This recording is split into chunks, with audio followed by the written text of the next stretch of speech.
Hello, panelists and everybody watching. Welcome to Educate to Impact's Google Hangout conversation, where we're looking to get some answers on how to find and create LGBT-friendly colleges. I'm Jessica Kane, and I'm the Director of Millennial Outreach at the Huffington Post, and I'm so excited to be here and moderating this panel of inspirational and absolutely dedicated game changers today. I'm really hoping that this discussion is a great starting point for all of us to help advance and empower the LGBTQ community. So I'd love it if we could all start off with everyone introducing themselves and giving just a little background on your involvement in LGBTQ activism.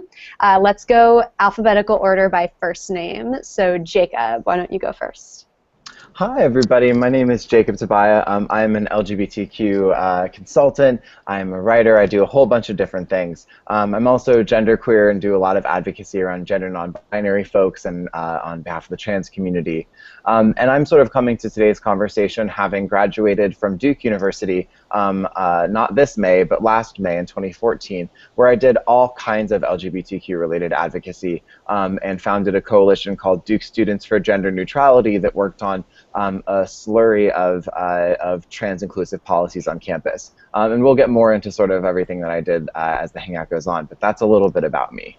Great, and Kim? Hi everybody, I'm Kim Hackford-Peer. I'm the Associate Director and Assistant Professor of the Gender Studies program at the University of Utah. And most of my work focuses on LGBT access and equity in educational spaces on both institutions of higher education as well as PK institutions.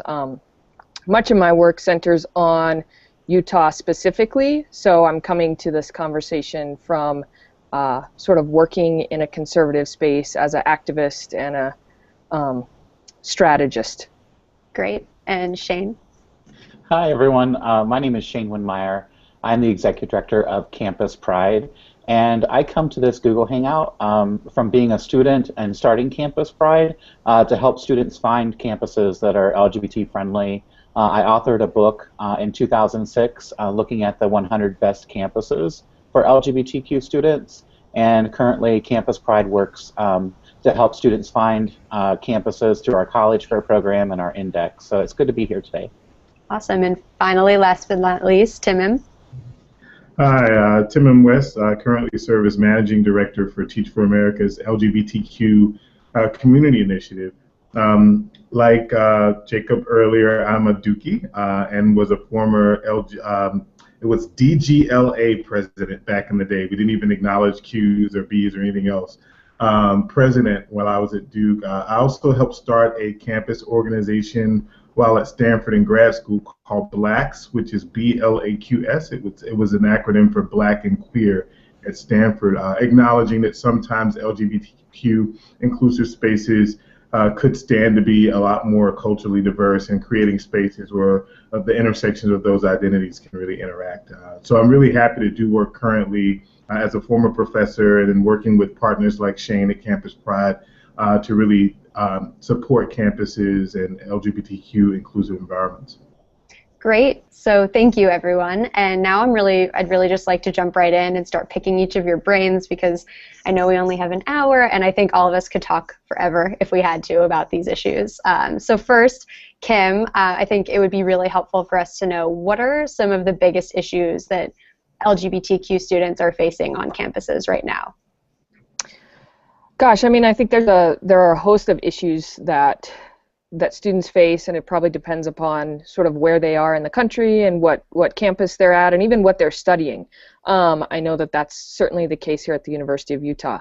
I think anything from basic respect from professors and sort of being treated fairly in their classrooms or being recognized by the name that is their name is one area. I think when students live on campus, access to housing that is safe and inclusive is another realm. I think that, you know, also thinking about the intersection of identity and access to financial aid and scholarships and things like that. And I think that working with faculty, you know, I think oftentimes faculty expect students to have nothing going on outside of the classroom. And I think for a student perhaps who's just recently come out and family isn't going so well, that's more important than school. And so then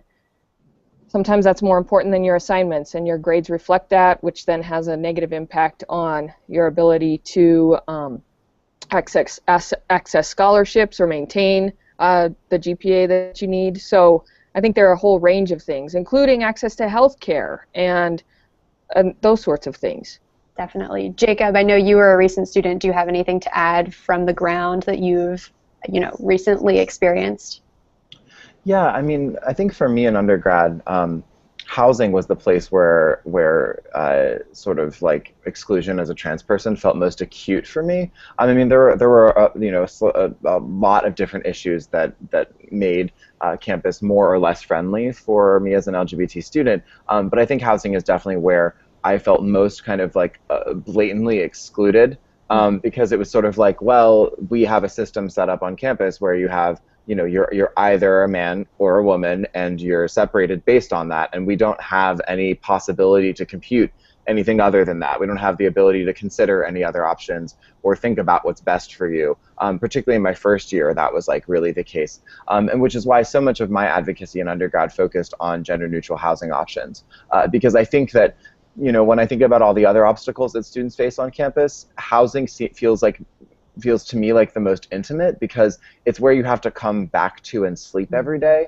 and it's where you have to like shower and where you have to go to the bathroom, right? And so if you don't have housing that works for you, it can really, really have a detrimental impact on your ability to get an education, on your ability to succeed on campus, and on your ability to feel like safe and affirmed by your university. So for me, that was one of the issues I focused most on. But as Kim mentioned, there are so many different issues that still impact LGBT students. And I think there are some campuses that are really getting it right now, but we don't have sort of standardized rules, and we certainly don't have nationwide consensus on what best practices are from other institutions, I think. Absolutely. And speaking on those campuses that are doing some things right, Shane, do you mind kind of talking about how schools have changed over the last 10 years and advanced in this field? Sure. First of all, I think it's important to understand, because there's a lot of misinformation about if you go to college, it gets better.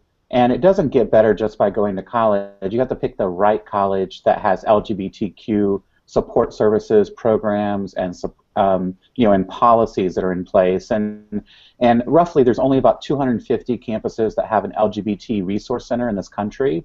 Now, there's over 2,500 public and private institutions across the country. So let's just keep that in mind, because while we do have two Duke University folks on here, Duke is very rare in that it does have some good services and programs. And what we find is that we do live in two countries when it comes to LGBTQ support, even on college campuses. We have rural, southern, HBCU, oftentimes under-resourced campuses that haven't had access like a lot of the public large institutions have, or the private institutions that are significantly well-resourced. So I think that's important, first of all, to acknowledge, because there has been good progress over the last 10 or 20 years. When I was a student back in 1992, as a student leader in Kansas, we were lucky. We got a non-discrimination statement that was inclusive of sexual orientation. But still today, roughly 20-some years later, there's only about 20% of colleges in this country that have a basic non-discrimination statement that's inclusive of sexual orientation. Now, that number is even lower for gender identity and expression. And so we have a long way to go in higher education. I think there's a huge learning curve around trans issues compared to L and G issues, lesbian, gay issues. I think college campuses today want to be called LGBT friendly, but the problem is that they don't know what L stands for. I'm sorry, they don't know what the B stands for. They have no clue about the T, and they're just barely doing work for lesbian and gay folks. And when it comes to other fluid identities, they're really absent as far as their ability to educate. So there is some good progress. I don't want to diminish that, but I think people overplay that too much. Great. And I guess, Jacob, just to get some more baseline, for everybody to understand a little bit more, how are the needs of LGBTQ students different from their non-LGBTQ counterparts?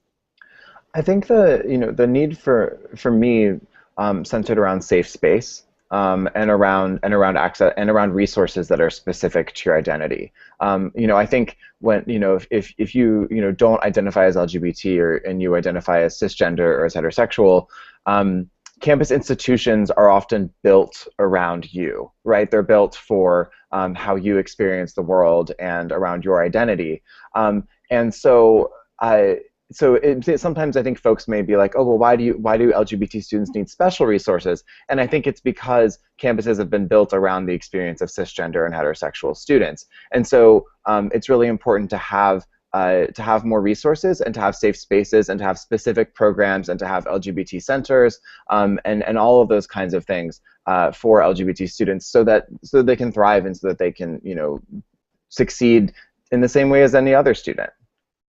Absolutely, and I guess because Jacob, you and Tim, and both went to Duke, this is pointed at both of you specifically. I'm just really curious to hear, how do you incorporate those things, and how do you recommend navigating and just simply being on a fairly progressive campus that's located in a fairly conservative city? Those two seem to be kind of opposites of each other. So, how do you fulfill these needs when you're in an environment that isn't necessarily fulfilling them? Well, I think it's interesting. I think Jacob and I probably had very different experiences because actually Durham was kind of a lifesaver for me in the late 80s, early 90s because it had a progressive LGBT community, whereas at that time Duke was not very progressive in terms of LGBTQ stuff. So I think it's really nice to see that some of my foundation work on campus has created a space. I remember when DGLA became Gothic Queers, and then they opened a resource center. I mean, there was no LGBT studies, there weren't queer studies, there weren't a whole lot of out professors, and so it's nice to see that that's changed over time. But I think it works in both directions. There are people and places at schools that may be conservative where there are resources in the community, and there LGBTQ org in the community, and they may need to lean on that to kind of help them through their college experience. I wouldn't have done much without people like Mandy Carter kind of taking me under her wing as a little baby activist and saying, hey, let me show you some stuff. And she was not at all affiliated with Duke in any formal way. So I think I really encourage people to look beyond beyond the town gown separation and sometimes seek out those community groups, those book clubs or whatever to find the kind of support that they may need. Yeah, and actually, to build off that, Tim, Mandy Carter is just a total goddess. I can't even start. She's this like icon in Durham organizing and is incredible. But the other thing that I would say that I saw during my time at Duke that I wasn't necessarily anticipating is that actually I think that queer students were some of the best as far as really bridging kind of the town gown relationship gap in a sense, because I think still to this day, like Durham, where Duke is, even though it's a southern city, is like a super progressive, very, very queer city. And so I actually saw a lot of my, my friends who are queer students would be some of the people who'd be most often out and about, in the Durham community and really visible and proud and making change in the Duke community. So there was this really cool kind of interface between, the city that we were in and the university that we went to that actually was able to build a lot of our programs stronger. Because sometimes, like the other thing that started to happen too is that a lot of the LGBT specific resources that we have now on campus, because we have a lot of funding that goes towards LGBT students now, and a lot of opportunities to have really cool events and have really wonderful speakers and all that kind of stuff. And I think I also started to see a lot of crossover with folks from the Durham community coming to Duke when we brought speakers to campus or when we had events to take part in that community. So it was actually a really unique way to build a bridge, actually. And I think that's something that folks on campuses around the country can do, that LGBT students have the ability to really bridge with their local communities and sometimes are able to take university resources that they have access to as students and give those back to a local community that may not have as many resources easily accessible. Definitely, and it's obviously easier when there is that access, based on location and, you're in a city itself that has this amazing wealth of college students like this. But how do you guys recommend including high school students in the conversation early and getting, people included and making it easier for LGBTQ students to transition to college and non-LGBTQ students to become more accepting when they are in college? I guess if anybody, maybe Tim M specifically. Yeah, I can speak to that a little bit as someone I've taught post-secondary and secondary, and I think part of it for me was when I was a youth director in Chicago, just sort of, I think a lot of times we don't really build that bridge for high school students to actually know what to even expect, which is why I think the work that Campus Pride does is important in really helping students at the high school level identify things that they need to look out for, like is the school in a progressive town if it's not a progressive school? So it's not to say that you can't go to X, Y, or Z school, but to actually understand the different dynamics and different things that may contribute to a good or a bad experience. And so I think that's really important. And I think also building more safe and inclusive environments at the high school level can actually help enable that bridge. So often students are at schools, at high schools where they're not comfortable being out or coming out. Our teachers aren't encouraged to talk to students about LGBTQ inclusive environments. And so there's just that gap, and they go to college and they don't really know where to start in terms of finding those resources. Yeah, and Shane, I know, can speak a little bit more to this. Well, Campus Pride for the last 8 years has had a national college fair program, and currently we're in 8 different cities, and we partner with GLSEN and Point Foundation and Teach For America this year. And what we've learned is that there's not a lot of resources to help first generation, youth of color, kind of this intersectional LGBTQ identity, and we have a lot of LGBTQ young people, especially trans or gender non-conforming young people, who need access or don't know how to get access to college or don't have the resources. And so our college fair program has really done well to kind of hook colleges up with this intersectional LGBTQ demographic when it comes to race and first generation college students. And so that's been beneficial. And I think sometimes in rural areas, one of the things that we've seen is a lot of colleges, and maybe Utah has done this too, with Kim on the call, but creating partnerships between the high schools with the colleges early on. And so there's, sometimes the GSA is struggling at the high school, but the college GSA can help with that, or the LGBT groups can kind of form an early on relationship. So I don't know if you have an example of that, Kim. Yeah, so I mean, not specifically through our campus like LGBT student associations, but one thing I'm working with some students on right now at the University of Utah is figuring out how to plan a college sort of planned by undergraduate students for high school students in the community, sort of a leadership conference, GSA summit type of thing that has never happened in Utah. And one of the things that my students are, I work with a lot of students who are very dedicated to reaching out to high school and middle school students, because that didn't happen for them in Utah because it was just not an option. And so part of what we're learning is how to be smart about that and how to build partnerships with sort of the obvious community organizations, but also how to talk with people on the local school boards and teachers and folks like that, and get some buy-in. Because the other thing that my students at the university have to learn is about the sort of the legal implications of doing work like this, which I think are tricky in some places. So in Utah, you are explicitly prevented from advocating homosexuality, whatever that means. It's not clearly defined legally what that means.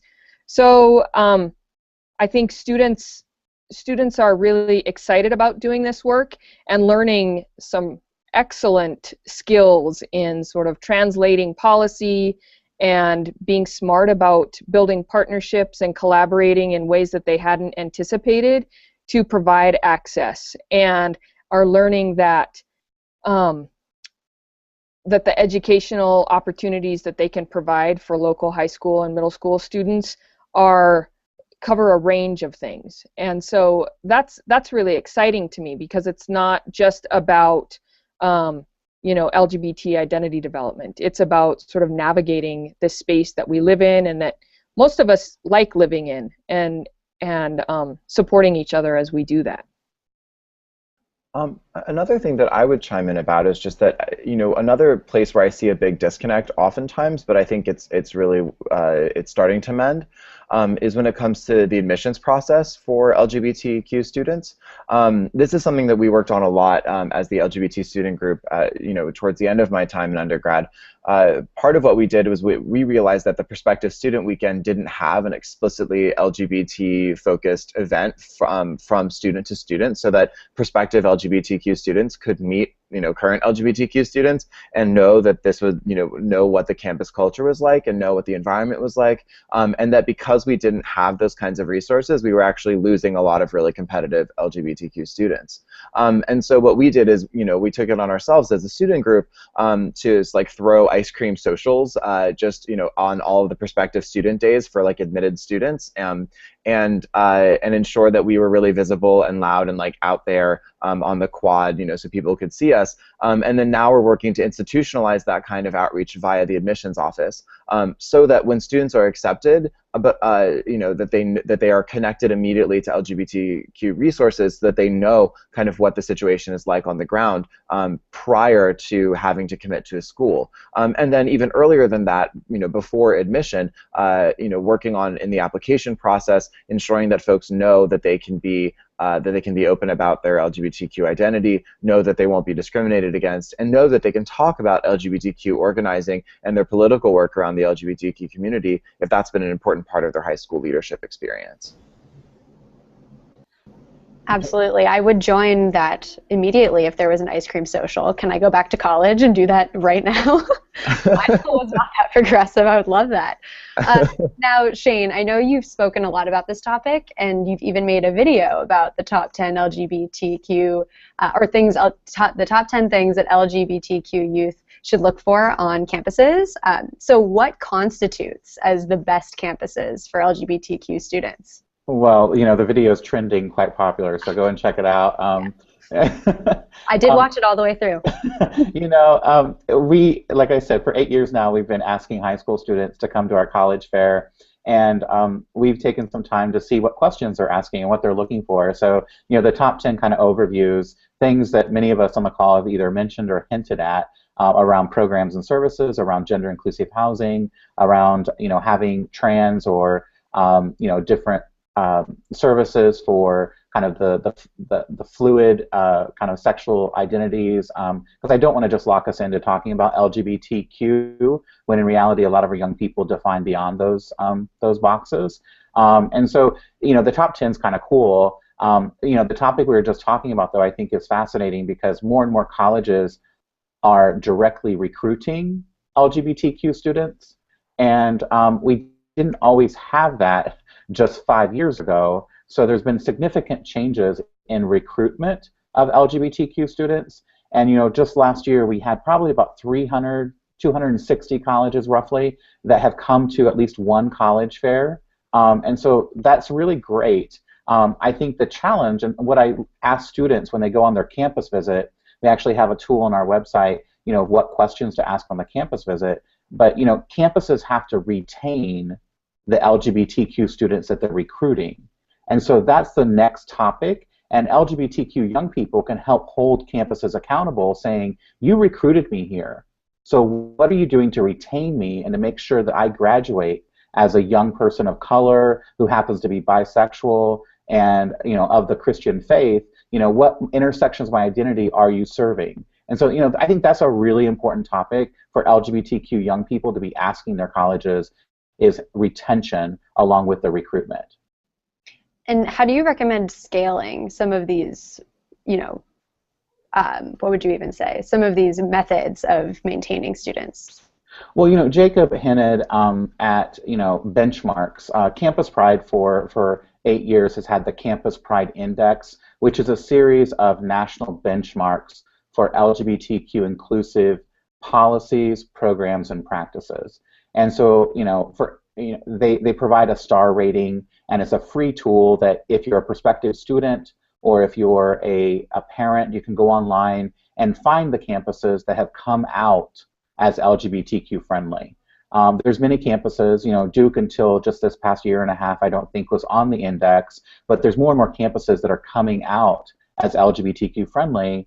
And it's an index, so there's certain things that are limits for the index. It doesn't measure perception, so you can have every policy, program, and practice in place, right? But how the students feel is also important. And so it's how we scale this, I think was your question, Jessica. We highlight the positive work that's happening across the country. So by highlighting campuses like Duke, like University of Utah, like Spelman College, who are doing positive LGBTQ work, it encourages their peer institutions to also do that work. It creates a sense of competition. 5-10 years from now, there's going to be less young people out there to recruit from. And so colleges have to think about how they're going to create that competitive edge. And LGBTQ young people is part of that, that idea of how do we make money 10 years from now when there's less young people. Great. And now, Timim, I would love to talk about HBCU campuses, and just because they're already culturally responsive, what are some of their specific concerns that you see? Well, and I'd say like a predominantly white institution that has great LGBTQ programming, but doesn't create an environment where people of color feel safe isn't culturally responsive, and the other way around. So I had the good fortune as an undergrad, Duke had an exchange program with Howard. So I spent a semester of my time at Howard University, and it was a really interesting experience in that in some ways Howard, in ways that may have not been measured, Howard, I think because it was based in DC, because you had a large African-American population, it was predominantly black, it was easier in some way to kind of socialize around my sexual orientation. At Duke, it was a little more challenging because you had a small population of African-American students, and so doing anything that deviated from that sort of center really put you out on the outskirts. I remember when Marlon Riggs first spoke at Duke, and I walked around the building like 5 times to see if other black students would see me, because I couldn't afford at Duke not to have support from my black community at that time, with it being such a small population. So I think we have to really think intersectionally, like how can predominantly white institutions ensure that they are thinking about the intersections of identity? Are they doing collaborative programming with the Black Student Alliance, with the Asian Pacific Islander student organizations, or Latino student organizations, or Native American organizations? And then also at predominantly black institutions like Howard, like how can we begin to sort of continue to move the needle to ensure that students on that campus are able to find spaces that they can identify? And I think it happens socially at black campuses. I think there was a really rich experience at Howard socially. What was troubling was that the administration often didn't affirm that in the ways that would happen at your predominantly white institution. So I think there are only a few campuses, and Shane may be able to speak to this, that I know North Carolina Central is one of a few that actually has a LGBT resource center that's an actual space on a campus. I think we need to really push institutions, not just to allow people to form groups, but what does it mean for the institution to say that we affirm this population of people? I'd also, jump in too to just sort of echo what you're saying, Timim, about how important having intersectional organizing on predominantly white campuses within the LGBTQ community is, because if and that was something that was a big challenge that we had, especially earlier in my college career, is that students of color did not feel welcome at the LGBT center, or did not feel like that was really their space. And I think that over my 4 years in school, the importance of intersectional organizing really came to the forefront, and we saw cultural centers on campus trying to work together more, in the LGBT center trying to collaborate more readily with other cultural centers, and also saw the student groups themselves trying to work together more. I know that my junior and senior year, the Black Student Alliance at Duke actually had an LGBT specific chair on their executive board, which was a really cool step. to building that bridge. And then, we also in turn made sure that the LGBT Center was doing really rigorous programming around Black History Month and around other, other important events. And so I think that current is something that's evolving. Probably not fast enough. A lot of my friends who were, queer students of color still had a really tough time in undergrad, feeling like they could find any sort of community in which they belonged. But I think it's something that's definitely at the forefront of people's minds now. Shane, I think you said you might have had something to add. Well, historically Black colleges, universities, other minority-serving institutions are good examples of environments where there are these passionate advocates, where these brave champions who are students, who are faculty and staff, but they haven't been able to create the institutional commitment because they're under-resourced or they don't necessarily have the support services to help them. And so Campus Pride, along with Teach for America, we've been trying to prioritize HBCUs as well as other minority-serving institutions. National Black Justice Coalition has been a great partner with us in that. And I just want to highlight that because I think sometimes we look at certain communities or certain areas like rural America, at rural colleges, or we look in the South and say, well, they're just behind. Well, they're really not behind. We just haven't spent the amount of money that we've spent in other places. And so, as a Southern organizer, as an organization, one of a few that are founded in the South and based in the South, there's a lot of good stuff happening. We just need money to do it. And the same thing's true on college campuses. Jessica, one of the things I talk about a lot is Lady Gaga, because it relates well to young people. Lady Gaga, she has a disco stick, right? She talks about it. She also has this spherical egg that she arrived in one of the award ceremonies in. We'll call it her UFO.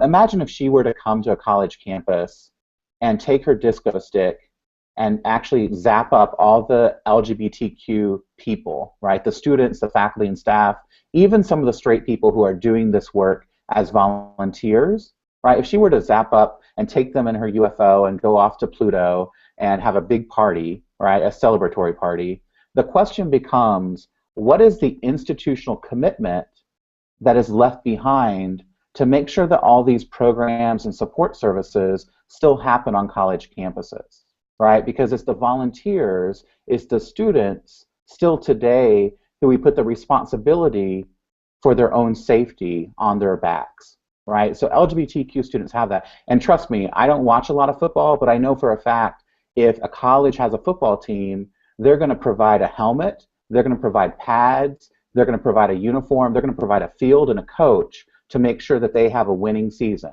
right? But when it comes to LGBTQ young people, we don't provide them any safety gear to be able to be out there.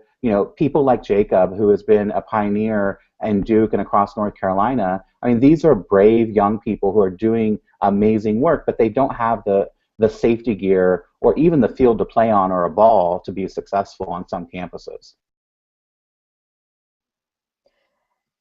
One of the things that I've noticed here in Utah is that the job of our LGBT Resource Center is huge, and it's existed for quite some time. It's been around. It's been well supported by the university, and we have quite a few students who are very, very out and fairly radical in their politics, and find that to be a very great space for them.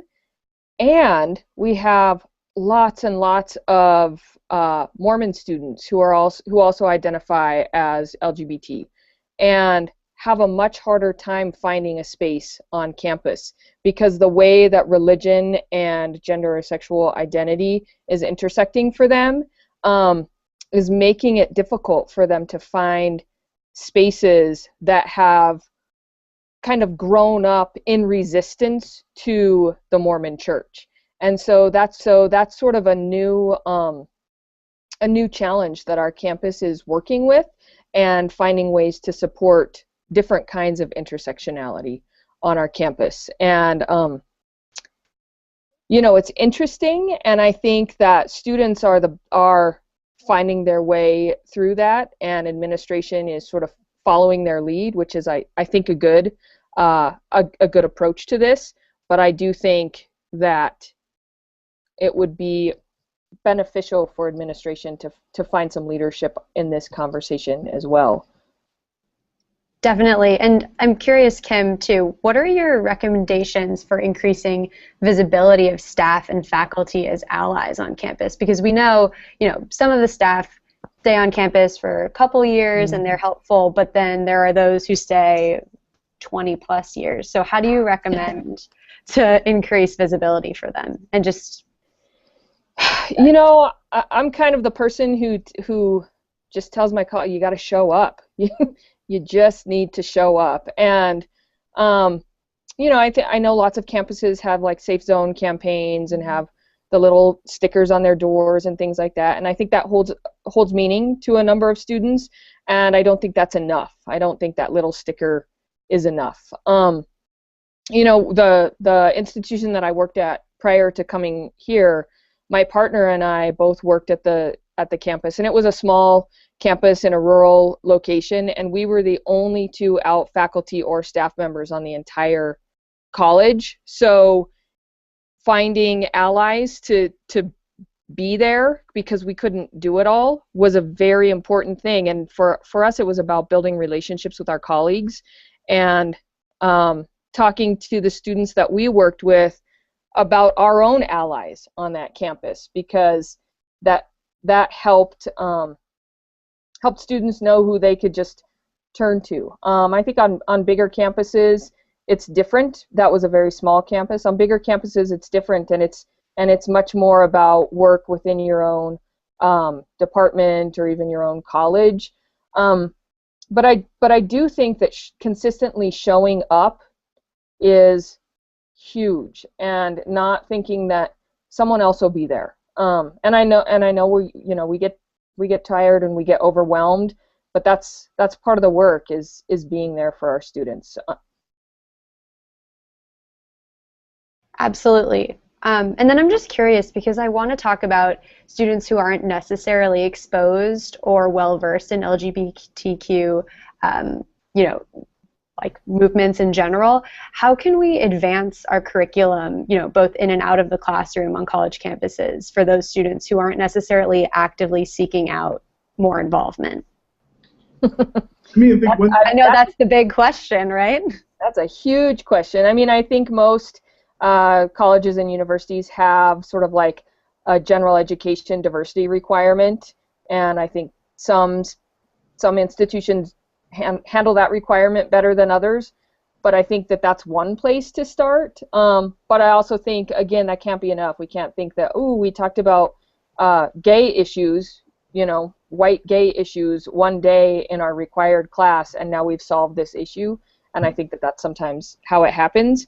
But I do think that faculty can work together to support their resources and have lunches together and talk about what they're doing and move toward a more full integration, which is how students see this being most effective, because it's more reflective of their lives, right? They are fully integrated people, and so having conversations about who they are in all of their classes makes students feel much more included in the campus itself.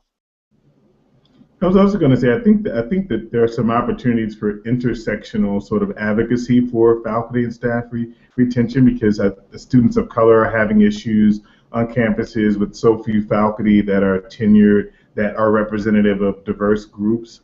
So I think really joining those efforts to say, like, hey, these are issues we think need to be spoken to, and these are communities of people that are collectively advocating to really have those voices heard. I also think I want to say, like, the ally space is really important on college campuses. I wasn't ready to come out immediately when I was an undergrad, but I identified as an ally for like 8 months until such a time where I built up enough courage. And I think for a lot of people who don't have, because of their experiences in high school, where they're from, the vocabulary to even seek out those resources, it's important to have those kind of softer transitional spaces where they can engage in learning about the LGBTQ community. So films, events that are kind of broad and open, intersectional events, can often be ways to give people courage to do that more sort of specific work, or to even identify at a later point?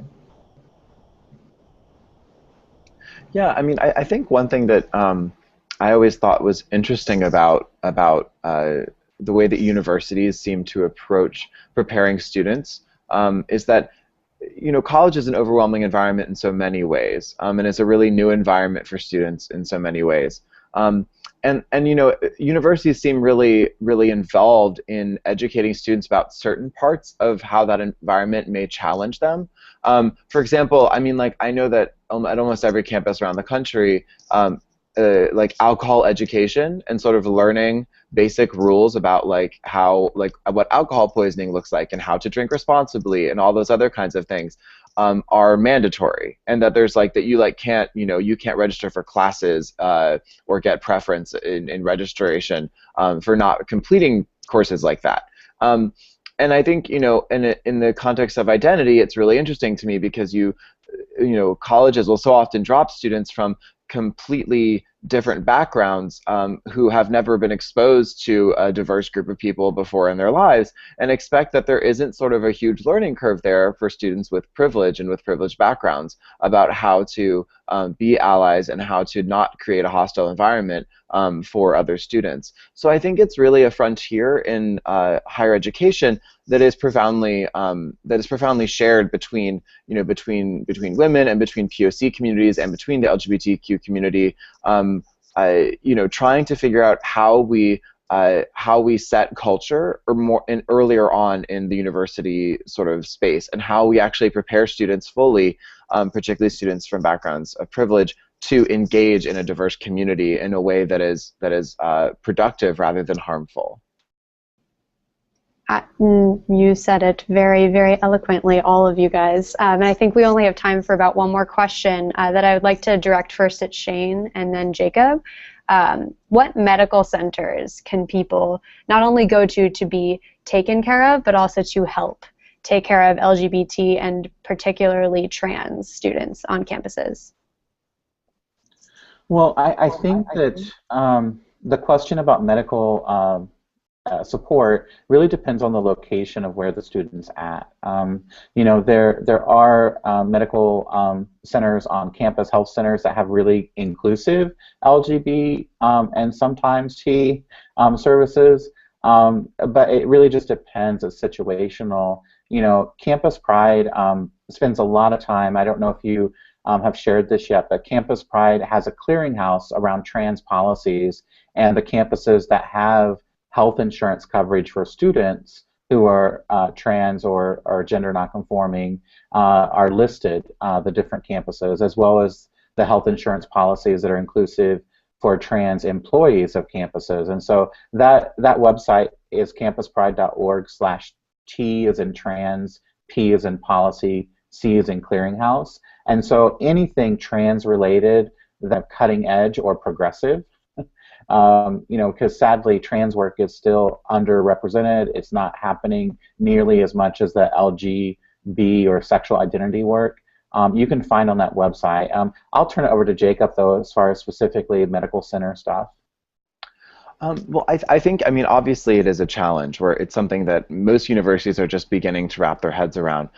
One of my proudest things that I was able to do while I was at Duke was that we were actually able to get bottom surgery, to get gender confirmation surgery added to the student health plan. And the funny thing about it is that it, you know, as big of an accomplishment as that is, it was actually one of the easiest things to achieve policy-wise during my time in undergrad. Because they realized, oh, this actually won't cost us much more to add, so like, let's go ahead and do it. And I was like, yeah, you should just go ahead and do it. But I think that, you know, what that then prompted was a series of broader questions around sort of cultural sensitivity, and also you know, questions around institutional support for students who are transitioning during school or who begin their transition process during their undergraduate career. And I think that's somewhere where the sort of student services space still has a great deal of growth to do, because when you look at national data, looking at injustice at every turn, which was the survey done by it was the National Transgender Discrimination Survey done by a host of organizations in 2012, I believe. There's some really interesting data trends when you look at overall educational educational attainment of the trans community versus educational attainment for young adults, like 18 to 25.